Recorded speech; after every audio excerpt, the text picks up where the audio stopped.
Well, Merry Christmas, everybody! Merry Christmas. It's fucking Christmas Day. And we gotta get ourselves a gurgle and a chooch, guys. A Merry Christmas gurgle and a chooch. My buddy who paints for me sometimes brought me a case. Oh, yes.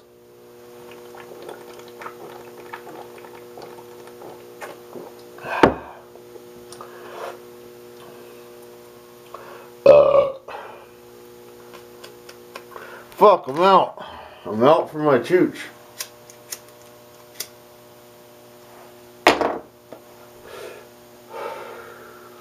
There's a gurgle and a chooch. But he brought me a case of Miller 10 ounces. He also got me a pack of Winston's. That was cool. That was cool. Oh, but I'm not fucking happy. As you can see, it's fucking Christmas. And I'm out in the garage, not in the house. My hands are all greasy. Tomorrow, my old lady wants to go and visit her family and friends in the Poconos.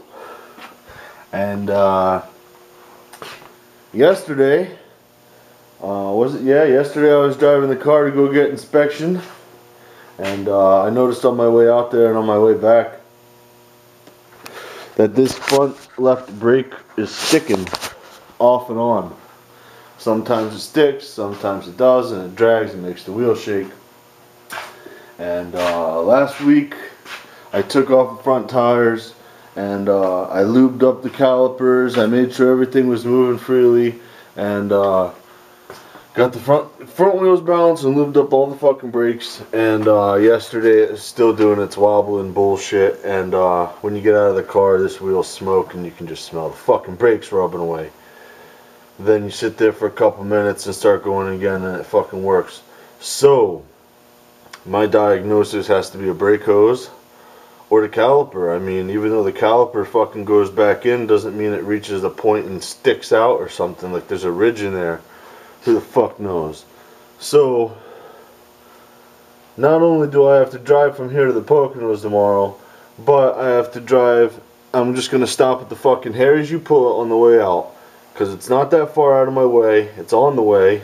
10 minutes off of the highway. I'm at Harry's, and I'm gonna get there as soon as they open at fucking 9 o'clock a.m. I'm gonna have my old lady sitting in the car with the baby. And I'll run to the import section. The first Outback wagon or Subaru S that I see, I'm ganking the caliper because on the S's and the Outbacks it came with a twin piston caliper. On the other ones it had a single piston, because the other two models, the Forester and the S, had bigger wheels. And the other ones didn't have such big wheels, and they didn't have the brake package, blah blah blah blah blah. I've been there, done that. The other caliper won't fit on this unless you change the rotors. So anyway, that's gonna be my day tomorrow.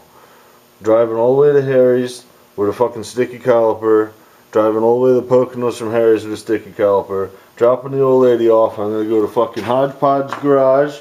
My buddy Tyler, who helped me build the fucking thing.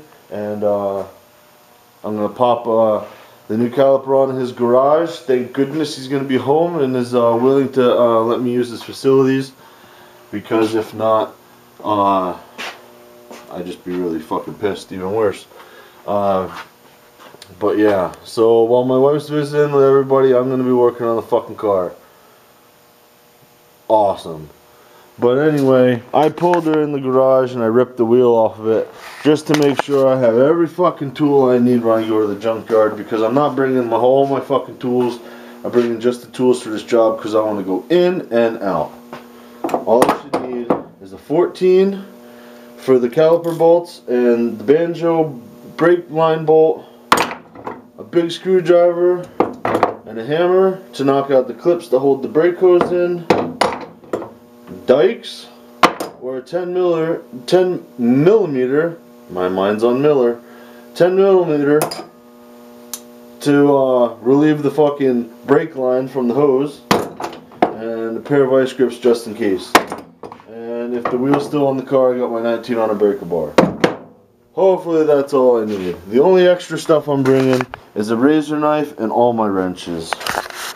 That's it. So I better go in, find one, just take it the fuck off and go. I'm kind of hoping I find a car that has 2 brand new ones on it and just take both of them from each side. I highly fucking doubt that. So what I'm going to do is find the one that looks the nicest, and maybe if there's a bunch of varieties, I'll go from the one that has the least amount of miles on it, least amount of rust. You guys know what I'm talking about. But that's the way it goes. And as far as this log splitter project's going, I've been thinking and thinking. I have this Briggs & Stratton 11 horsepower power range, but it's a vertical shaft. Now I've been looking online at different fucking videos and stuff, and you can actually take a vertical shaft and make it a horizontal motor. You gotta JB weld a couple of oil holes, and then on the cam and the crank, and then you gotta recut new grooves in the thing, and I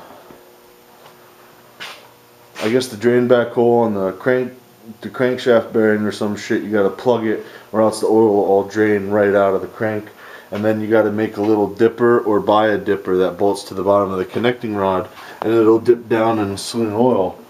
I've been thinking about doing that for a while, but I'm not going to do that, because what I want to do is I'm going to hook this up somehow. I've been thinking 11 horsepower is pretty fucking good, so I'm going to take that and I want to hook it up to a tractor rear axle, or some sort of a rear axle, something along those lines. I don't have one yet, so I'm just keeping my eye open, looking at different things. And I'd like to hook it up with a chain, because a lot of those homemade screw splitters I've been seeing, people have been complaining that when you get into a tough piece of wood, that the belt starts to slip between the 2 pulleys. So I was thinking if I could make it chain driven, I wouldn't have that problem. Just be direct power. I mean, in order to stall that 11 horsepower engine, especially going through a transmission, that's going to have to be one fucking hell of a piece of wood. That's for damn sure. But if I could hook it up to a tractor transmission too, I could always have a reverse, and I could have a couple different ranges, like, you know, first, second, third, fourth gear, and yeah, man, it should work pretty good. There's a guy up the road that has a trailer for sale, a really tiny one, like a 4x4 or a 4x6 trailer, and I'm thinking about knocking on his door and seeing how much he wants for it. Can't want any more than $200. If he does, I ain't buying it. I'd go to Harbor Freight and get a fucking little trailer for like 100 and something, no problem. But anyway, I just got wheels turning in my head thinking about what I'm going to try to do with that, and I think I am going to utilize that motor, since I just have it laying around and collecting dust. I actually started it in that bucket today. I bolted the starter to it. Right there, and I took that piece of hose to the carb, and I had it hooked up to a gear oil bottle with gas in it, and I used the car battery and jumper cables, and I just jumped it. Fucking fired right up. It needs a muffler, but they're like $5 up at the surplus store for a thread and lawnmower muffler, and I think that engine should work for me. I was even thinking, if I have the engine up higher, like if I have it on a bench like this, and I want my screw here, I was thinking about putting the transaxle or the rear end or whatever in back of it, and then just building a little shelf and having the motor above it, and have it Lovejoy coupled or somehow coupled to the transaxle, and it'll just you know what I mean? I won't have to worry about no slipping or nothing. It'll just be direct power. I know that way the screw would always be spinning though, even when I started the motor, unless I hooked up some kind of a clutch, and I ain't doing that, because I think the clutch would be the weak point in the whole system. I'm going for torque, when I'm doing it. So I want direct drive. It stalls out the motor. It stalls out the motor. It ain't gonna hurt nothing. You can always have a kill switch hooked right there too. And I haven't decided what I'm gonna do in like the front of the screw. I'm either gonna have like a big plate of metal up so where when I'm leaning I can't go any farther than that plate of metal. You know what I mean? The plate of metal will be keeping me from going onto the screw. Plus the table's gonna stick out past the screw anyway. That way I can sit the log down and push on it. And I'm gonna weld a piece of flat iron right underneath the screw to where the log can't go all the way around. You know what I mean? But I got the wheels turning. I don't have any definite plans yet. I want to see what's available. I know one of these days I want to make a junkyard run and for myself.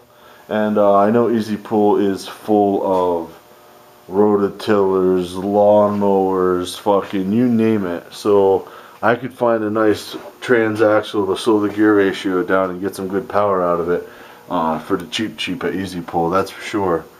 And I emailed the guy. He has a rear end out of a tractor on Craigslist for $15. So if he emails me back, it's Christmas. I don't expect him to email me back today. But if he emails me back and says that that's still available, I'm going to go check that out and maybe research to see if I can figure out what the gear ratio is on that. And we'll go from there. But